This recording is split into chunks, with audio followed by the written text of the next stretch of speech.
Então, depois dessa palestra inicial, feita pela doutora Rosane, nós aqui da AME Santa Catarina e todos aqui presentes, abraçamos então o doutor Flávio, um abraço caloroso, agradecendo a presença dele, que tirou um tempo para nós, para nos trazer esclarecimentos, nos trazer conteúdos frutos dos seus estudos e do seu trabalho. O doutor Flávio, ele dispensaria apresentações porque ele já tem uma longa trajetória na AME Brasil, na AME Santos, ele já é uma figura conhecida, né? Mas, por se tratar de uma questão de simpósio, né, a gente vai apresentá-lo, até porque é bem possível que alguém possa não conhecê-lo, mesmo ele já sendo bem conhecido.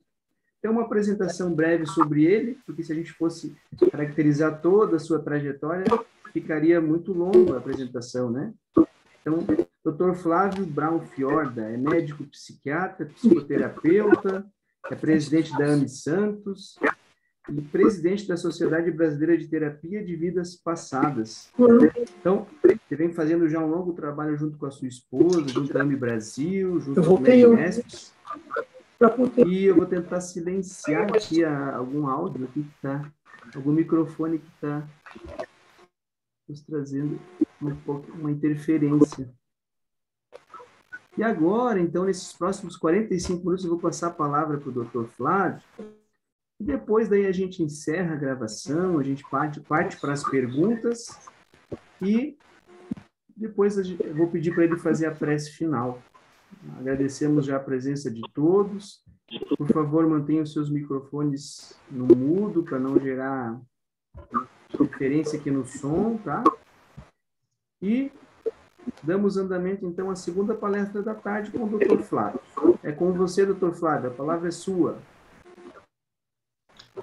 Bom, gente, agradeço o convite, né, na pessoa do Ramon, da Eunice, né, meus colegas de trabalho da Associação Médico Espírita do Brasil, trabalhadores aí que estão fazendo trabalhos importantes nas suas cidades, no estado de Santa Catarina, da AME, os famosos barrigas verdes, né?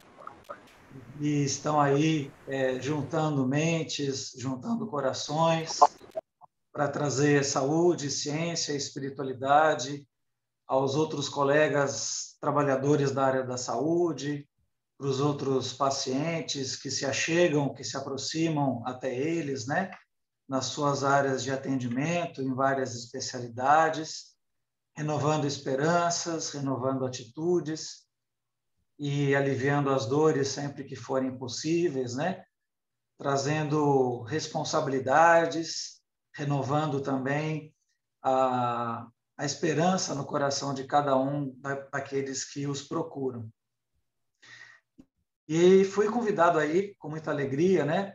Agradecendo já antecipadamente a atenção de todos que estão nos assistindo e que vão nos assistir no futuro, porque esse vídeo vai ficar gravado nos canais da internet, do YouTube, da AME de Santa Catarina, e que, de repente, possa ser um caminho para o entendimento sobre esse assunto tão interessante que as pessoas buscam respostas, que é a terapia de vida passada.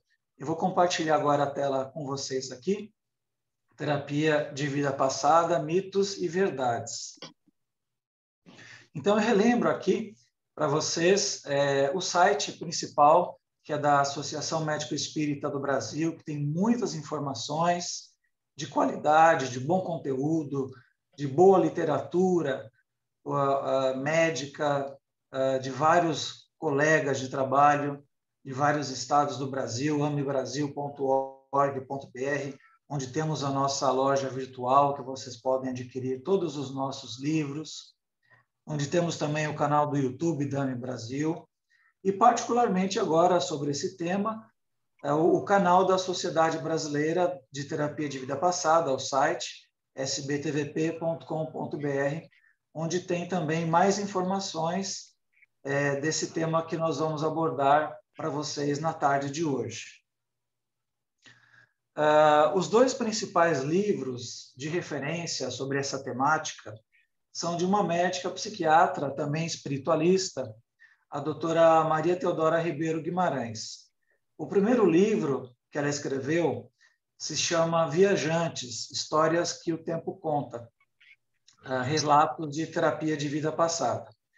Nesse livro, ela fez uma coletânea de casos clínicos de pacientes, casos variados, aonde ela foi achando os casos mais importantes, mais relevantes de depressão, de ansiedade, de síndrome do pânico, de problemas mentais variados, assim, emocionais, e explicando os conceitos, os princípios principais da TVP, que vamos discorrer nessa tarde de hoje, sem citar, claro, o nome dos pacientes, ela cita nomes fictícios.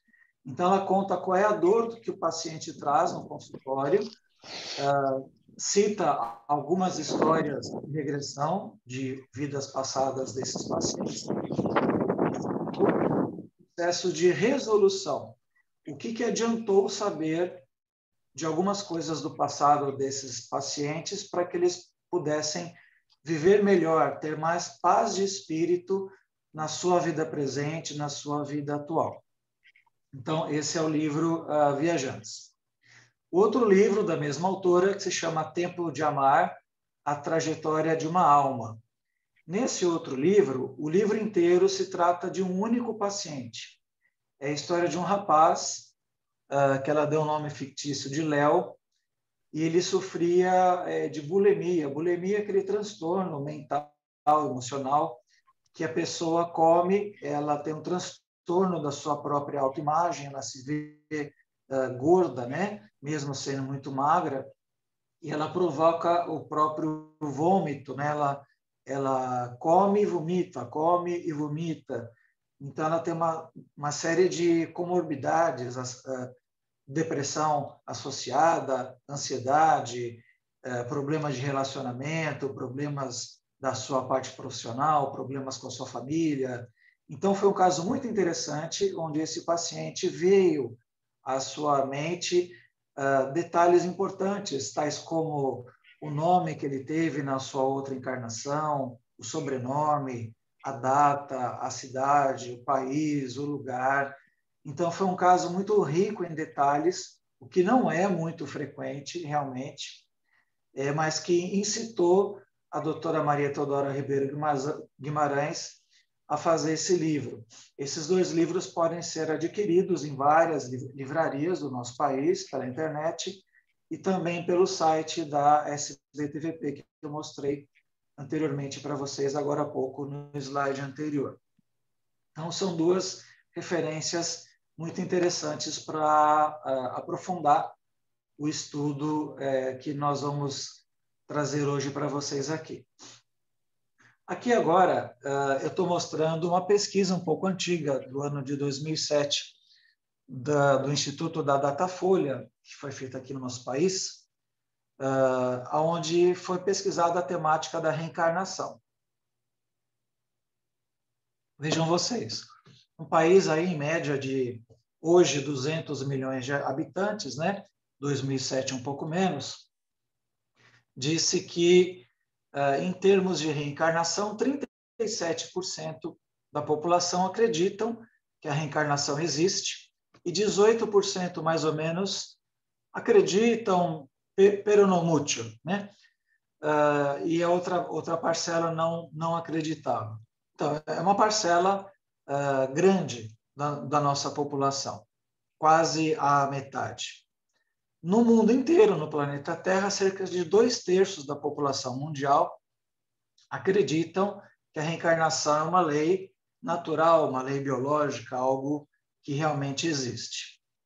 E depois essa pesquisa foi esmiuçando para outros subgrupos, né? E vejam vocês, 93% do meio espírita acredita na reencarnação. Aí a gente fica pensando, né? Se a reencarnação é talvez o pilar principal da doutrina espírita, Allan Kardec esmiuçou tanto esse assunto, né? Depois, lógico, Chico Xavier, os 7% que se disseram espíritas nessa pesquisa não acreditar na reencarnação, eu fico pensando o que estão fazendo dentro do espiritismo, não é? É uma coisa meio que não casa muito, né? 79% dos umbandistas acreditam na reencarnação, 68% de quem confere a religião do candomblé, e vejam aí vocês, 44% dos católicos, dentro dessa pesquisa, acreditavam na hipótese da reencarnação. Aqui diz uma opinião do Conselho Federal de Psicologia, que a psicologia é uma ciência que reconhece que a religiosidade e que a fé estão presentes, fazem parte, né, na cultura e, portanto, participam na constituição, na dimensão subjetiva de cada ser humano, de cada um de nós. Então, portanto, são assuntos factíveis de serem conversados, de fazerem parte da anamnese, que é quando a gente faz aquela conversa, aquela entrevista com os nossos pacientes, quando perguntamos a história de vida, a profissão, a história amorosa, a história emocional, de onde ele vem, o que ele é, o que ele crê, o que ele faz, e, portanto, perguntar também sobre a sua religiosidade, sobre a sua espiritualidade, faz parte também de um nicho de questionamentos que o próprio Conselho Federal de Psicologia dá valor a isso. E pode ter influência positiva e negativa no trato, na relação profissional de saúde-paciente, e também tem uma influenciação tanto positiva quanto negativa, o quanto ele se relaciona, ele, paciente, com ele mesmo, e ele, paciente, com os outros, com a sociedade, com os valores morais e comportamentais da vida onde ele está, com que ele está vivendo em geral.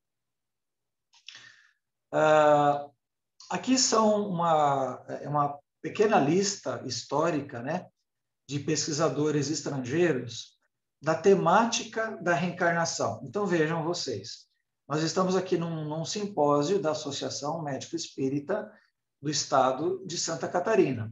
Mas o Espiritismo, nem a Associação Médico Espírita do Brasil, ela é dona do assunto reencarnação. O assunto reencarnação é um assunto mundial. Óbvio que o kardecismo, o espiritismo e outras filosofias religiosas são estudiosas da temática da reencarnação. E pessoas fora desse meio também foram historicamente importantes e tiveram o seu valor científico quando pararam e pensaram nessa possibilidade. Se a reencarnação é algo simplesmente filosófico, religioso ou factível de ser pesquisado dentro de um meio acadêmico, universitário, científico, né?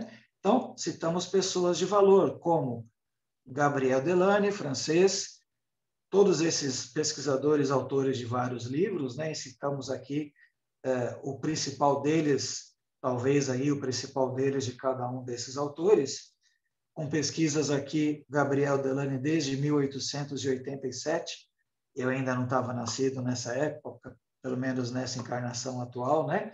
Diz aqui o Espiritismo perante a ciência.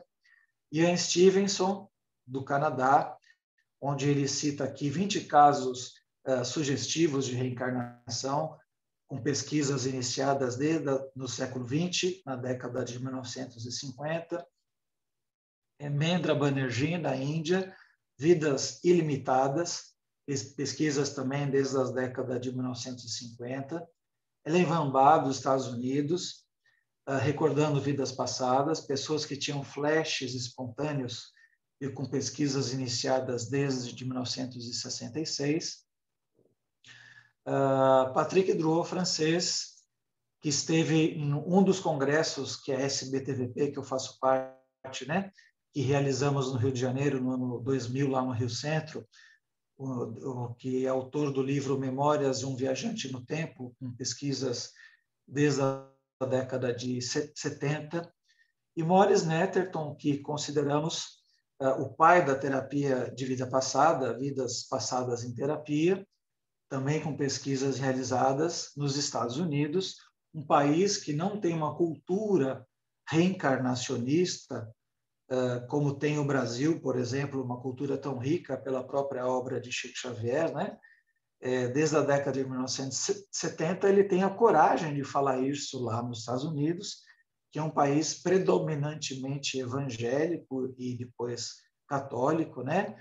Não tem uma cultura kardecista. Hoje já tem núcleo até da Associação Médico Espírita Internacional nos Estados Unidos, né? Centros espíritas, obviamente fundado por brasileiros lá, mas são homens e mulheres aqui de importância histórica que abriram caminhos para trazer a ideia da reencarnação em épocas que eram muito difíceis você falar dessa temática toda, e abriram esses caminhos todos para a gente passar depois nessas estradas que hoje já estão asfaltadas, né? Digamos assim. No nosso país, também tivemos pessoas muito importantes, fora até do meio espírita clássico, né? Como aqui também Hermínio Corrêa de Miranda, dentre vários livros, A Memória e o Tempo, com pesquisas desde a década de 60. Hernani Guimarães Andrade, fundador do Instituto Brasileiro de Pesquisas Psicobiofísicas do interior de São Paulo, desde a década de 60 também. O Dr. Jorge André dos Santos, médico psiquiatra, fundador da Associação Brasileira de Parapsicologia, dentre vários livros, A Energética do Psiquismo, desde a década também de 1970. Isso eu estou falando porque é muito fácil a gente trazer autores dentro do meio espírita. E é muito fácil falar de espiritismo, de reencarnação, dentro do centro espírita. Então, uma das próprias finalidades da Associação Médico Espírita é dar a cara a tapa dentro do meio acadêmico, dentro do meio universitário, dentro da sociedade como um todo, e trazer pessoas sérias, com credibilidade, para falar da hipótese científica da reencarnação. Por isso que a gente cita pessoas historicamente importantes. E aqui trazemos uma lista de terapeutas de vida passada famosos em outros países. Nos Estados Unidos, Chet Snow, David Chamberlain, Edith Fiore, Trishna Caetano, William Baldwin. Na República Tcheca, Stanislav Grof. Um dos mais famosos dos Estados Unidos, Brian Weiss, escritor de vários livros, dentre eles Muitas Vidas, Muitos Mestres, recordista de vendas, aí, traduzido em várias línguas. Ele fez até palestras aí, em cruzeiros, em navios, né? Da Holanda, Hans ten Dam, já esteve também em congressos que já realizamos da Sociedade Brasileira de Terapia de Vida Passada, tem a sua importância histórica. E terapeutas de vida passada famosos, historicamente importantes brasileiros, alguns já falecidos, né? Lívio Túlio Pincherli, Michel Maluf, de São Paulo, Dr. Fernando Rabelo, a doutora Maria Júlia Prieto Pérez, fundadora, junto com a doutora Marlene Nobre, da Associação Médico Espírita de São Paulo, em 1968. O seu filho, neuropsicólogo Júlio Prieto Pérez, que está dando continuidade ao trabalho da sua mãe, a doutora Maria Júlia, hoje já aposentada, e a doutora Maria Teodora Ribeiro Guimarães, que eu citei os 2 livros dela em slides anteriores, e a doutora Maria Júlia e a Maria Teodora estão nessas fotinhos aí do lado direito do slide, as quais nós rendemos aqui as nossas homenagens, que foram muito corajosas, né? E trazer todos esses terapeutas estrangeiros que citamos aqui nos slides anteriores, nos hospitais, Hospital Espírita Américo Bairral, em Itapira, em São Paulo também, dando os primeiros cursos de terapia de vida passada no Brasil, no final da década de 70, no começo da década de 80, para trazer as primeiras técnicas de como é que se faz uma regressão de memória. Como que se acessa esse conteúdo que está no perispírito, que o Espiritismo estuda bastante, e como que isso começaria a ser usado de uma maneira séria, psicoterapeuticamente falando, né? Sem aquele misticismo de um lado holístico, mas de uma maneira terapêutica para aliviar e curar os estados emocionais que os pacientes estavam sofrendo. Então, todos esses homens e mulheres importantes foram fundando associações de estudos. E começamos, em 1980, a CAPRT, Association for Past Life Research and Therapy, nos Estados Unidos, a Apple, nos Estados Unidos, em 85, a primeira do Brasil, a ABEP-TVP, Associação Brasileira de Estudo e Pesquisa e Terapia de Vida Passada, em 87, onde começou a ter as primeiras técnicas, ainda diversas, sem um direcionamento ideológico ainda exclusivo, tudo muito experimental, né? E depois com mais definições, a INTVP e a SBTVP, que eu faço parte, a INTVP, da doutora Maria Júlia, Instituto Nacional de Terapias Regressivas a Vivências Passadas, a famosa técnica Pérez, em 1989, e a Sociedade Brasileira de Terapia de Vida Passada, em 1994, foi fundada em Campinas, onde a doutora Maria Teodora reside até hoje, né? Onde, com alguns critérios mais técnicos, alguns embasamentos teóricos mais claros e definidos, foi sendo criada uma técnica padrão exclusiva, sem o uso da hipnose, trabalhando com alguns conceitos, com alguns pilares, que vamos falar agora daqui para frente, com os conceitos de caráter, de presenças, assim por diante. E tanto o INTVP quanto a SBTVP, dando curso de formações de terapeutas, o INTVP em São Paulo, e a SBTVP, São Paulo, Campinas, Santos, Rio de Janeiro, Recife, Belo Horizonte, em várias cidades, dando curso de formação de terapeutas exclusivamente para psicólogos e para médicos psiquiatras, porque nós acreditamos que são os únicos profissionais capazes realmente de mexer no psiquismo humano. Então, infelizmente, existem outros cursos que qualquer dona de casa está fazendo regressão em outras pessoas. Nada contra as donas de casa, mas eu acho que não se deve fazer aquilo que você não tem uma graduação técnica para isso, né? Eu não sou engenheiro, eu não vou construir uma ponte, uma casa, um prédio, e assim por diante, né? Bom, quais são os princípios fundamentais da terapia de vida passada? Em primeiro lugar, nós estamos trabalhando aí com o conceito de reencarnação, né? Então, somos espíritos imortais, temos uma linha do tempo e temos infinitamente o tempo lá para o passado, infinitamente o tempo lá para o futuro. Estamos encarnados um tempo, desencarnados um tempo, encarnados um tempo, desencarnados um tempo e assim sucessivamente. E passamos momentos agradáveis, momentos desagradáveis, momentos mais fáceis, momentos mais difíceis. Todos nós sabemos dos nossos problemas, das nossas alegrias e tristezas, dores e prazeres. Isso faz parte da vida de cada um de nós.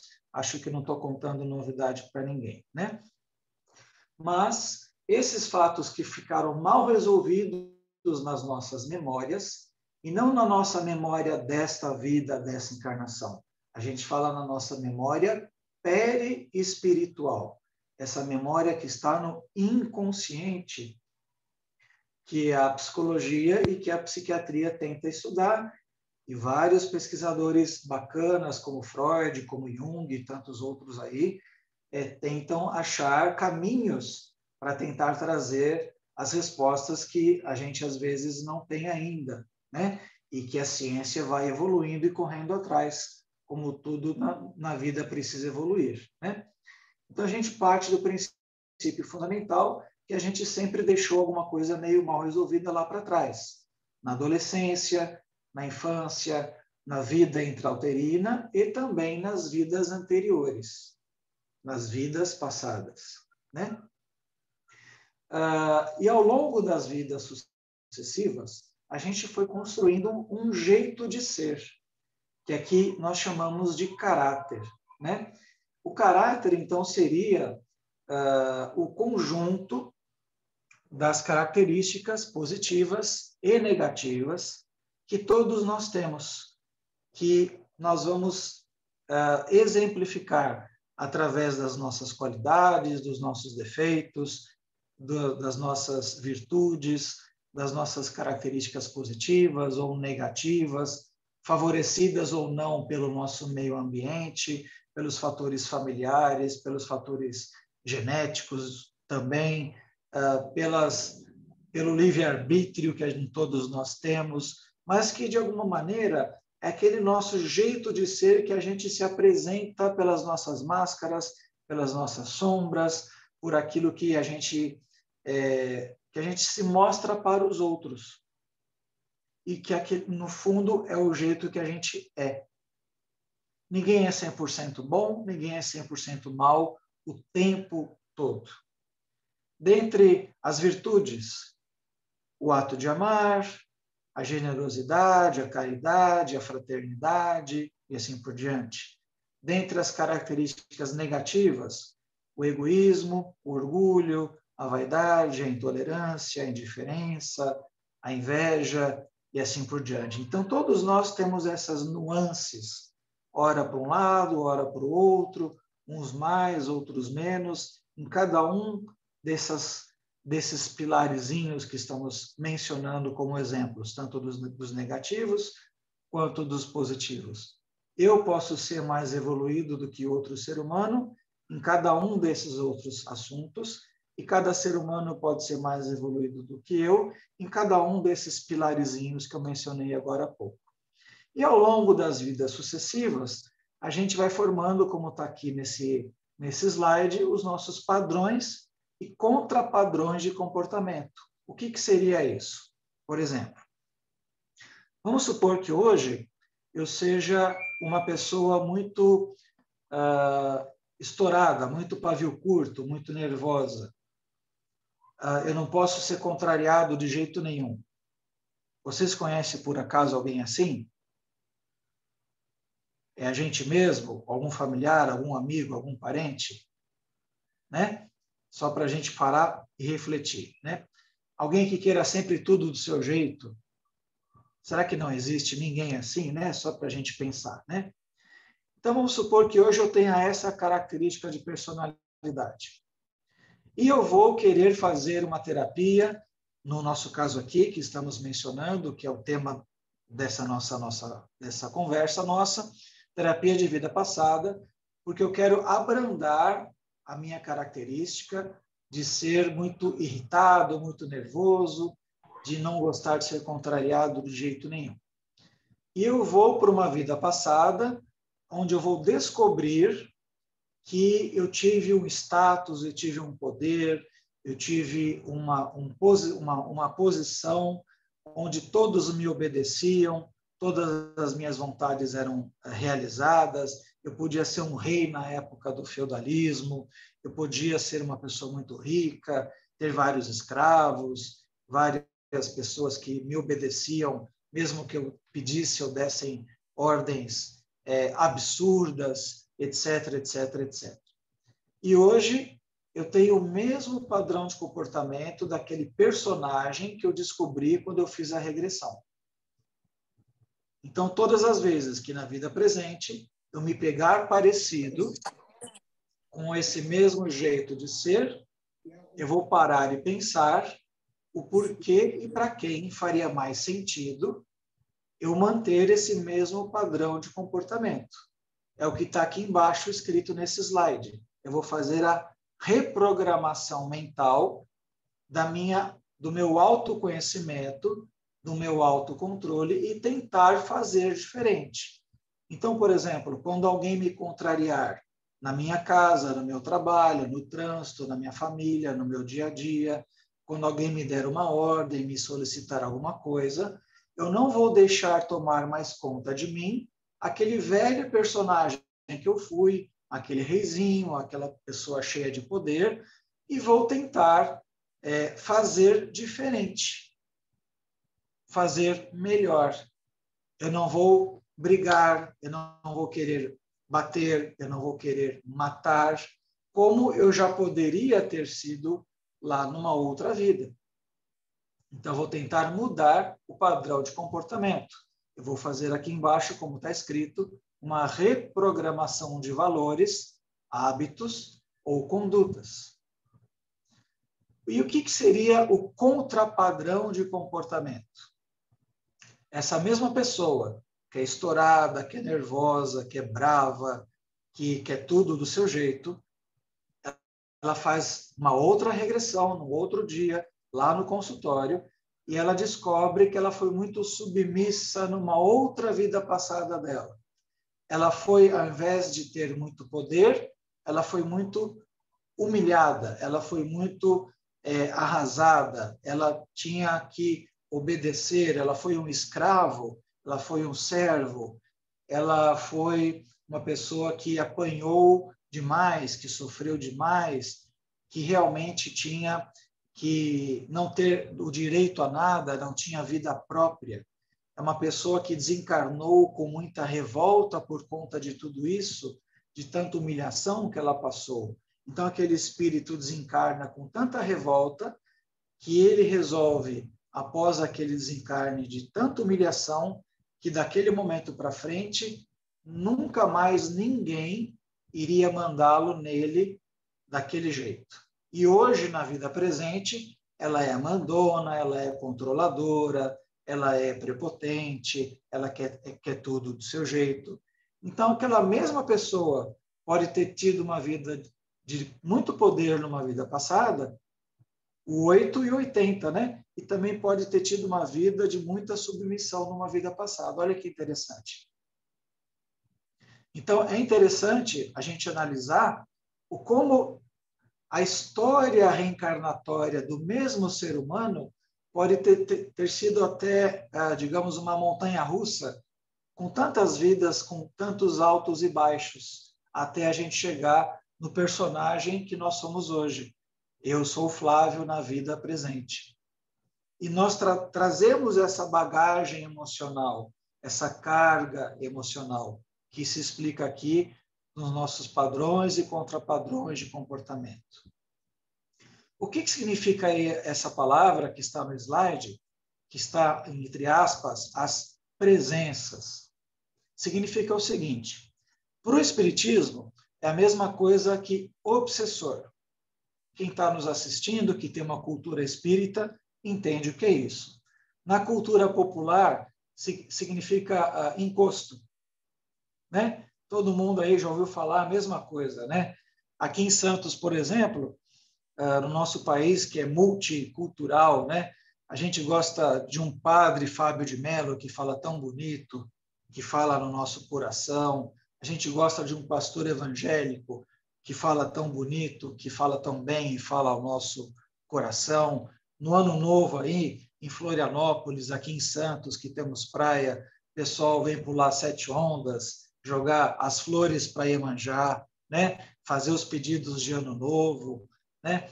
Para pedir boas vibrações para o Ano Novo, fazer os seus agradecimentos, etc., né? Por isso que uns chamam de obsessor, outros chamam de encosto, outros chamam de presenças. O nome que se dá a isso, gente, para mim, tanto faz.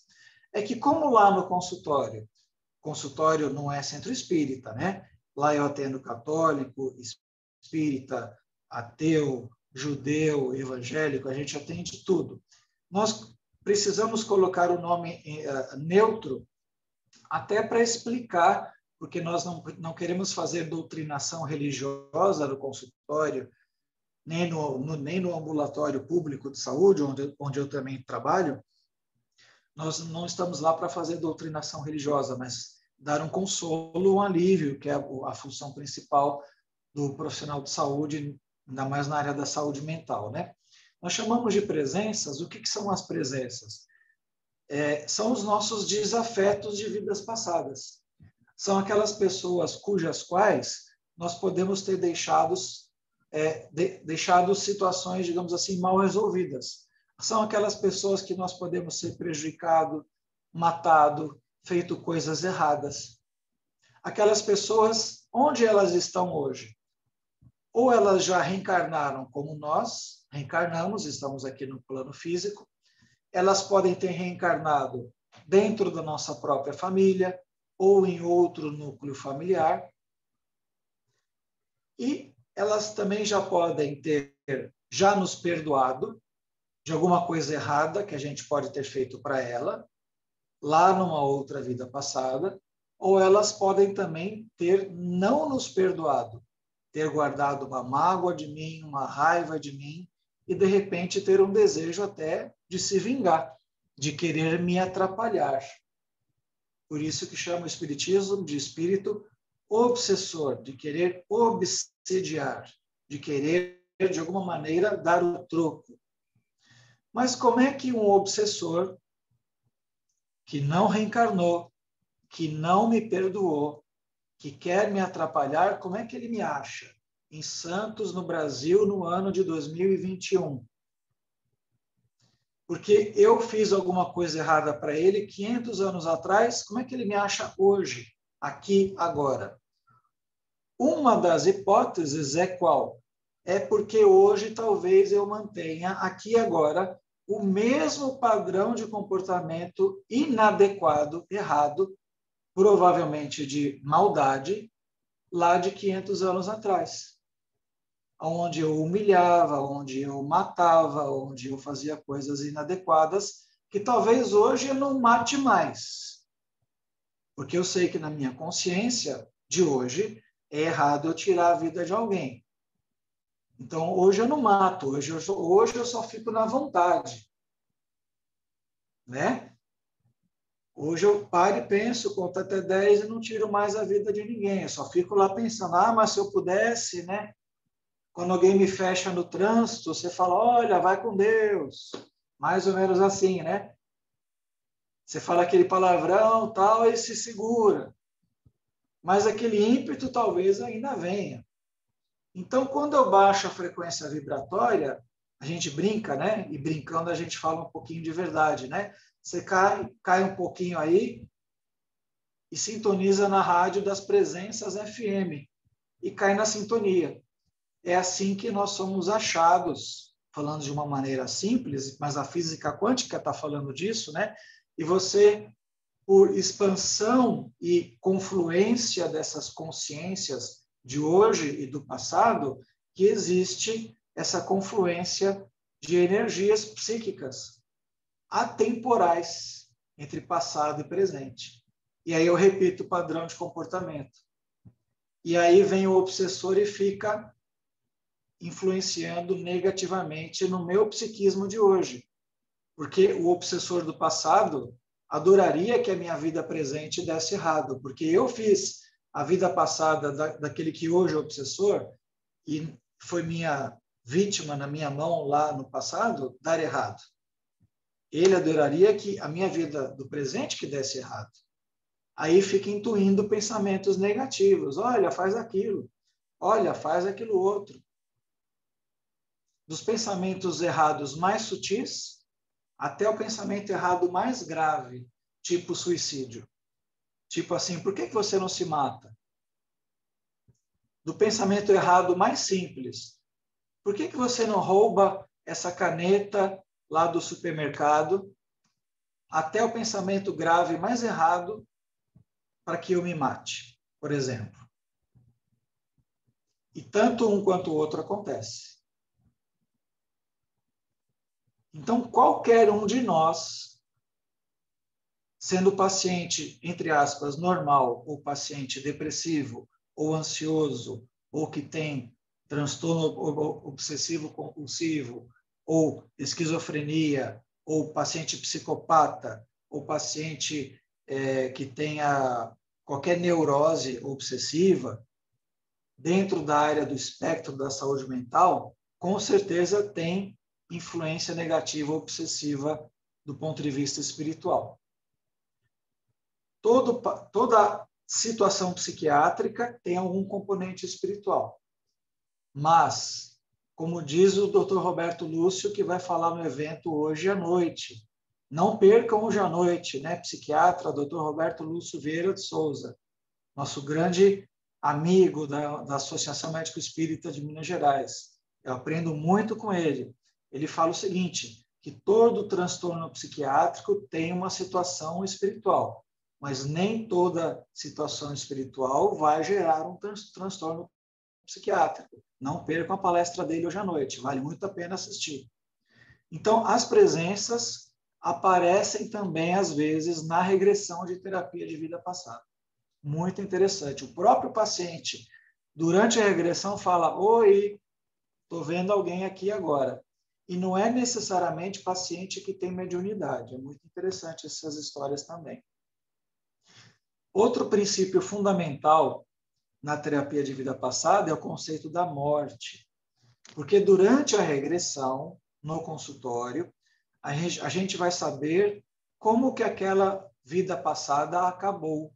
Se o paciente desencarnou por uma doença, se foi uma morte natural, se foi uma morte provocada por um suicídio, se foi um ato de uma violência. Porque após o desencarne, muitas vezes, o paciente pode, no seu pensamento, tomar decisões impactantes do ponto de vista do seu comportamento. Então, por exemplo, se uma pessoa, como eu falei agora, né, uma pessoa que hoje ela veio tratar do seu temperamento, ela é muito mandona, muito controladora, e viu numa vida passada que ela foi um escravo, morreu apanhando no tronco no Brasil na época da escravidão. E ela morreu revoltada, e aquele espírito, após aquele impacto, daquele desencarne, daquele momento, toma uma decisão que dali para frente ninguém manda mais nela e hoje ela é mandona, ela compreende e se liberta daquele pensamento que nunca mais ninguém manda mais nela.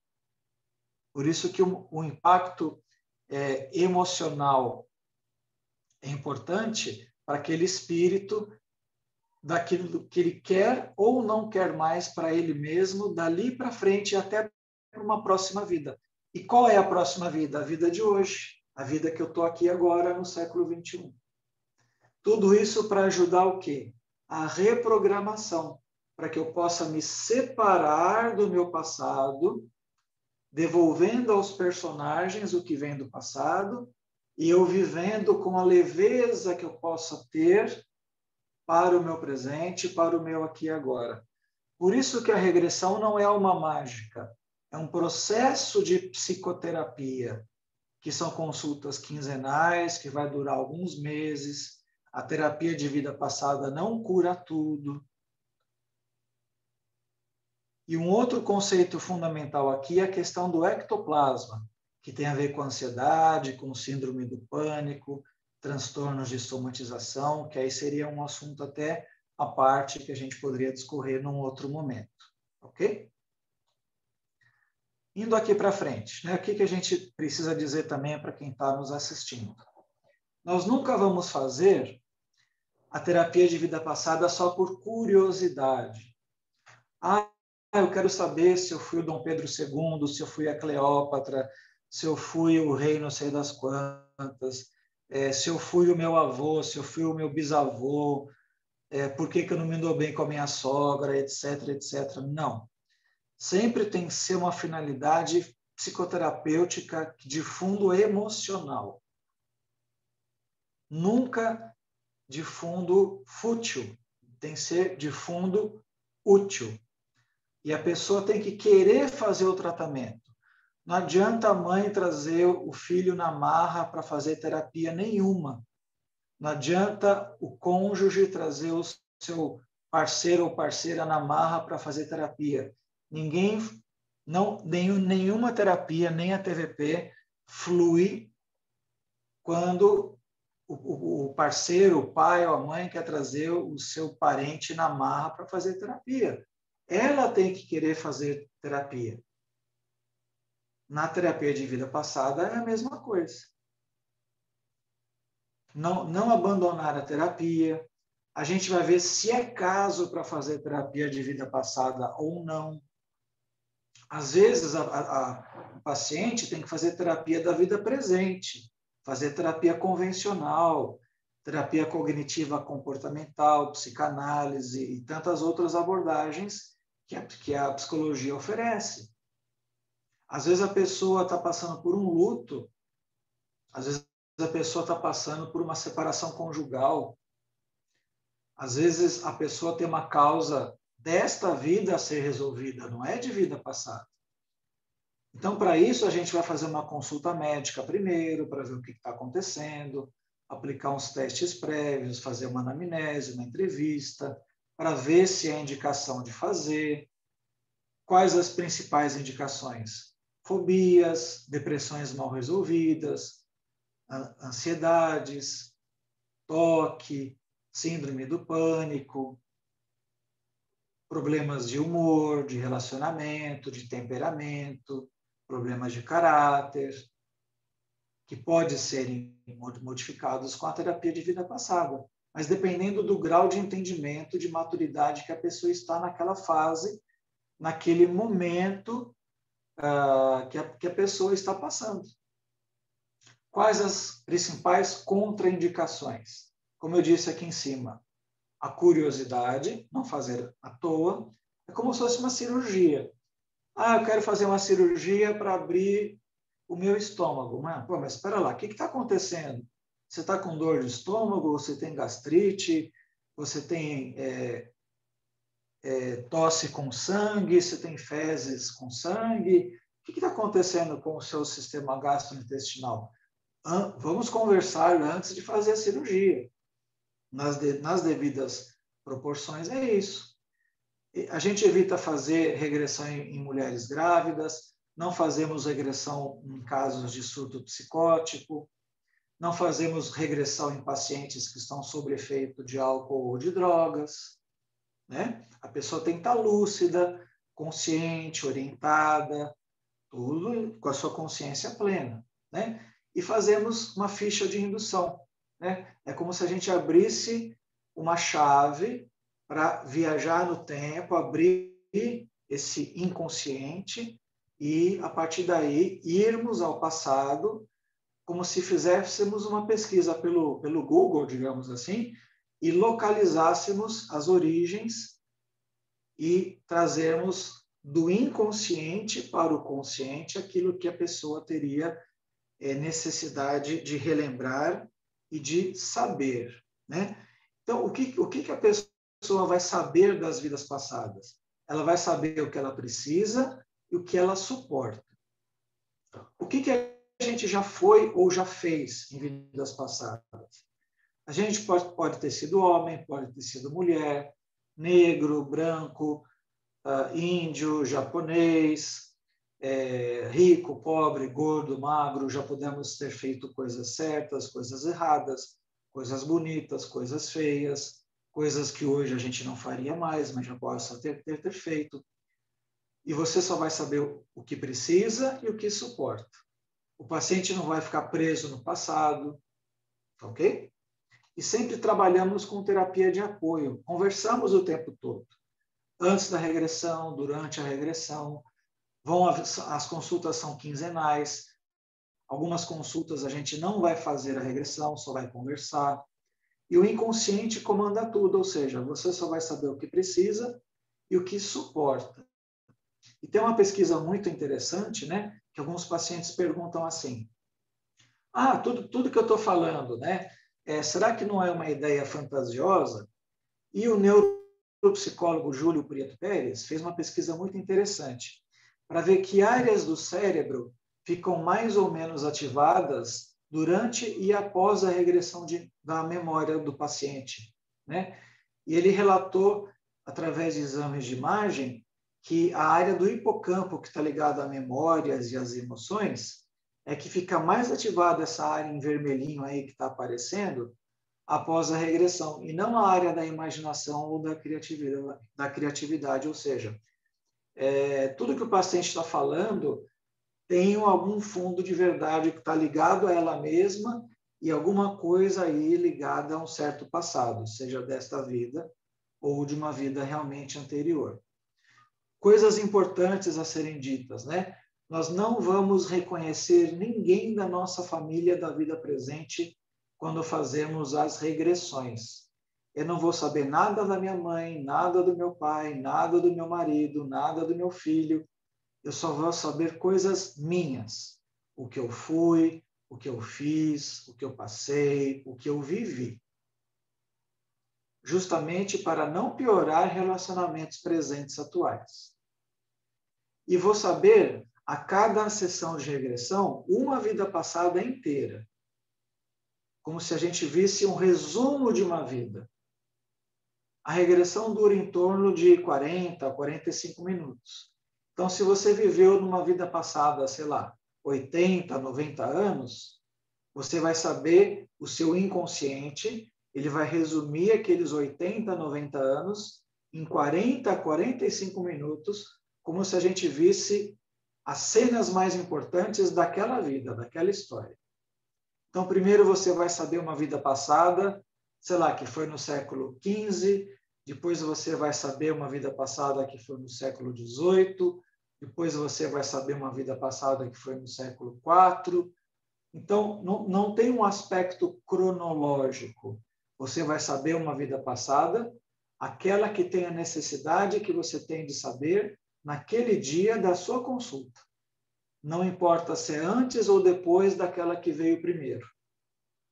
E como que as pessoas falam? Como que é passar pela regressão? Cada pessoa explica assim de um jeito diferente. Tem pessoas que falam assim, puxa, porque assim, o paciente fica sentado numa poltrona, reclinado, com os olhos fechados, usando uma venda, né?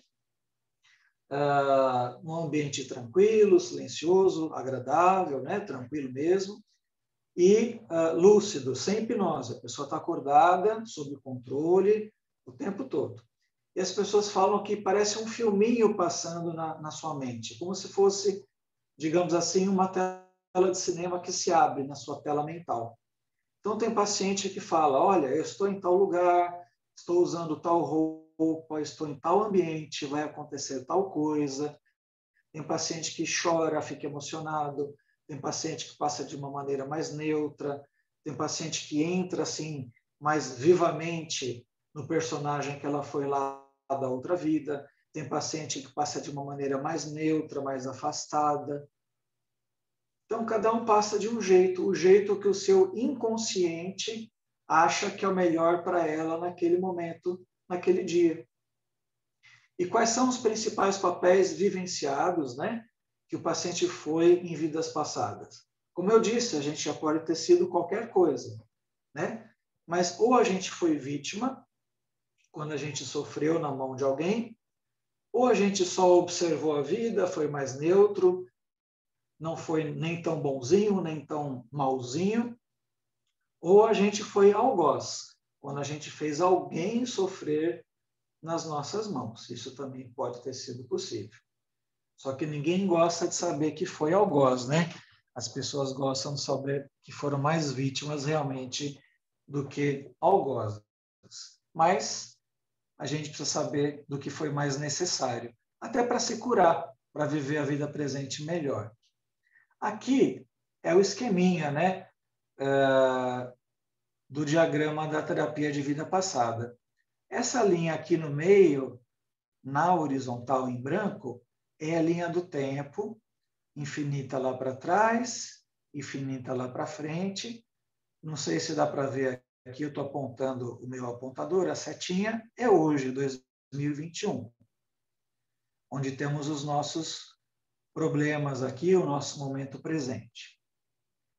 Essa curva aqui, indo para o lado esquerdo, é quando a gente faz a regressão e caímos nessas setas brancas, ou nessa daqui, ou nesta daqui, ou nesta daqui outra, que são as regressões. Número 1, número 2 ou número 3.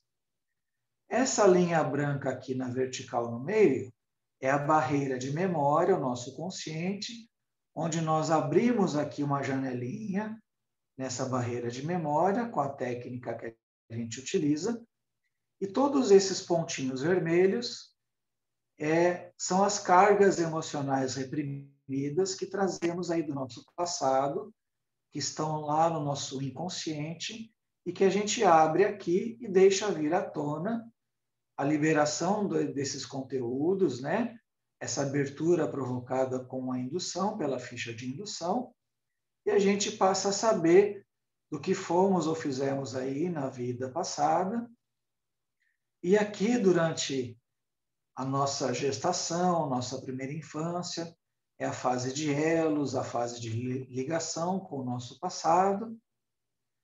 Então, a provocação aqui de saber do passado que geram as dores atuais, que podem ser físicas, emocionais, espirituais ou mentais, a conscientização que a regressão gera o insight, a compreensão das reais causas das dores, que precisam gerar no processo da terapia a transformação, a reprogramação, a resolução das nossas dores, com o reajuste do nosso caráter, aquilo que a gente chama de reforma íntima no Espiritismo, e, naturalmente, melhorando a si mesmo, afastamos as nossas presenças, os nossos obsessores, e nos tornaremos pessoas melhores.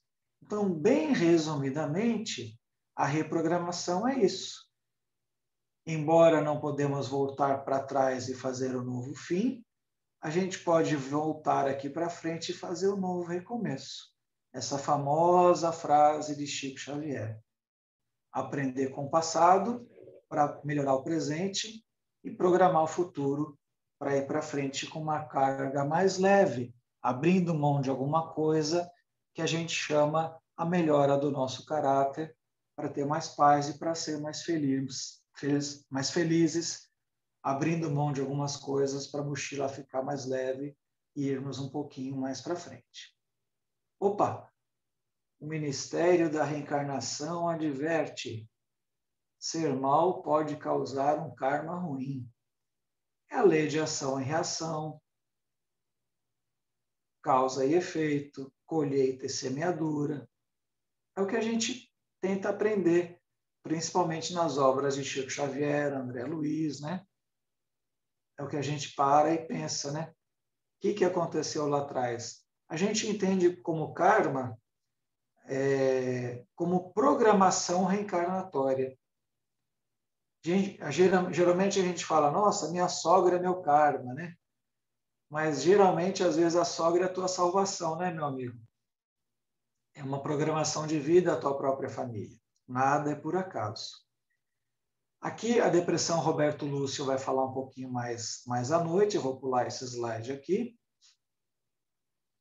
E o caminho da felicidade é tentar transformar problemas em oportunidades. E, na verdade, esse é o grande segredo, né?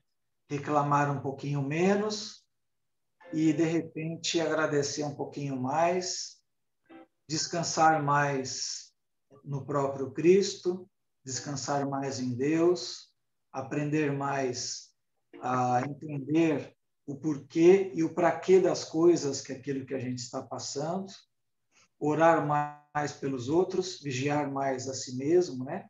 E, de repente, no processo da psicoterapia, aprender a ser mais feliz com o que é, com aquilo que pode vir a ser, abrindo mais a mão de algumas coisas que insiste e que, de repente, não é o melhor caminho, mas que é o necessário para transformar problemas em oportunidades. Porque, de uma maneira ou de outra, todos nós vivemos a vida como se realmente nós não fôssemos desencarnar. Mas nós vamos desencarnar mais cedo ou mais tarde, né? Ninguém sabe quando nem como, mas é a grande certeza da vida. Então, vamos construir um hoje melhor para quando a gente voltar, seja nesse planeta ou no outro, né?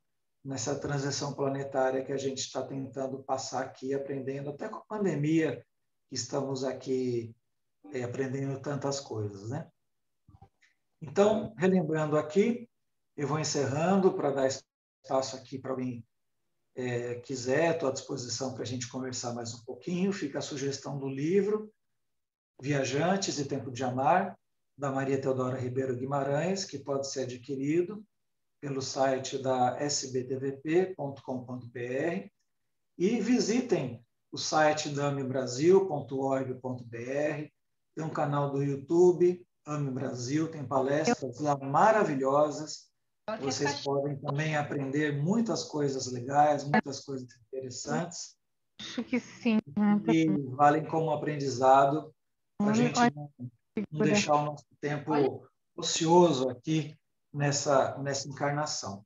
Então, antecipadamente, aí eu já deixo o meu agradecimento ao Ramon, à Eunice, né?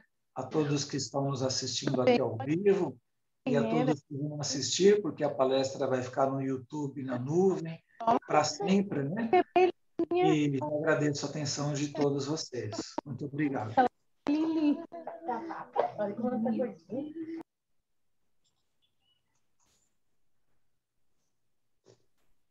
Flávio? Oi, Ramon. Então, antes de encerrar aqui a primeira parte, que é a gravação da tua palestra, nós te agradecemos brevemente, né, para a gente passar para outra parte, então, que é agora as perguntas, tá? Quer fazer alguma consideração antes de eu encerrar aqui a gravação? Bom, a gente não pode se estender muito para ficar cansativo e dar chance das pessoas tirarem dúvidas, né? Porque a gente vai falando, um assunto puxa o outro, né? E é um assunto muito interessante que a gente está abordando, que desperta muito interesse, né? E até uma parte assim do meio espírita é um pouco contra a TVP, né? Porque fica aquela história, né? Nós vamos desvendar o véu do passado, é contra uma lei do kardecismo, etc, etc. Mas você veja, o próprio começo da TVP não foi no Brasil, foi nos Estados Unidos, um país que não tem uma cultura kardecista tradicional, mas que a espiritualidade programou de uma certa maneira que começasse por lá para despertar aos céticos a história da reencarnação.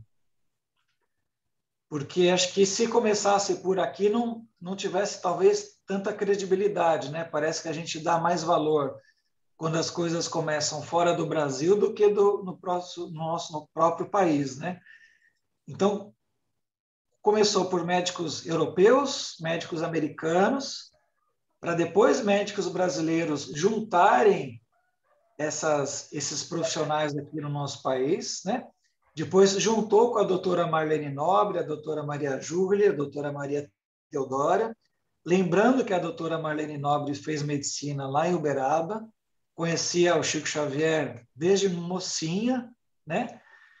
E aí ele deu recado com o doutor Bezerra de Menezes para fundar a AME São Paulo, em 1968, e aí começou a história da TVP no Brasil nos anos 70.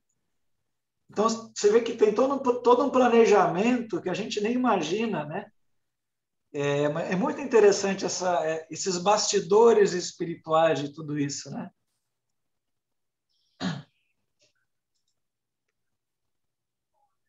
Então, Flávio, nós vamos encerrar aqui a gravação para passar para outra parte, então, da tua apresentação, tá?